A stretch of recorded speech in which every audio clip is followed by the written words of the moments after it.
Alright, hello Algebra students. This week you do have a Math Excel quiz.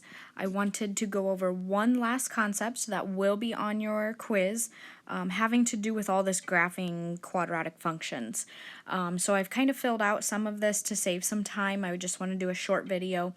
We're going to talk about quadratic roots because what we've been doing is actually somewhat solving these equations and you didn't even know it.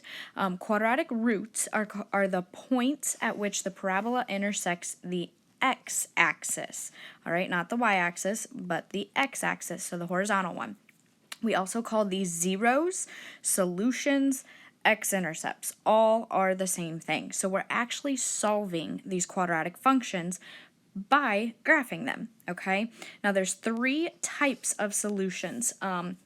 We can have two solutions to the quadratic function. We can have one solution or no solution. So what do these look like on the graph? Well, two solutions would mean that the parabola, and it could be upward or downward, is going to cross the x-axis at two spots. And the two solutions are those x-intercepts, or where they cross the x-axis, okay? One solution, the parabola, the vertex is actually going to be on the x-axis, and let's create a downward one just for fun. Not the best. Let's try that again. But again, it could go upward or downward, but it is only going to touch the x-axis in one spot, and the solution would be right there, okay? No solution is a parabola that will never ever touch the x-axis. So this vertex would be about here, and there would be no solution, and we show it like that, okay? So I already saved some time by, here's the axis of symmetry, I found that, and graphed it over there. I found the vertex, put it in the middle of my table, picked values on both sides of that x-coordinate in my vertex, and figured all those out. So we can plot those points. The vertex is -2, 1, 2. All right, there are 10. So there's our vertex, and then we can plot the points around there. So -1, -8, -3, -8, 0, -5, -3. Or sorry, -4, -5, -5, 0. And you notice I did quite a few more points because I was waiting to find those two that cross at the x-axis. All right, and I wanted to make sure, rather than just graphing and guessing, wanted to make sure they fit into that equation. So there's our parabola. And notice that I really didn't even have to graph that because I can see right here that these are the 2 points that cross the x-axis. When y is 0, that's our x-intercept. So our two solutions for this are -5 and 1. We write it with those squiggly parentheses, -5 and 1. Those are our solutions. It is not an ordered pair.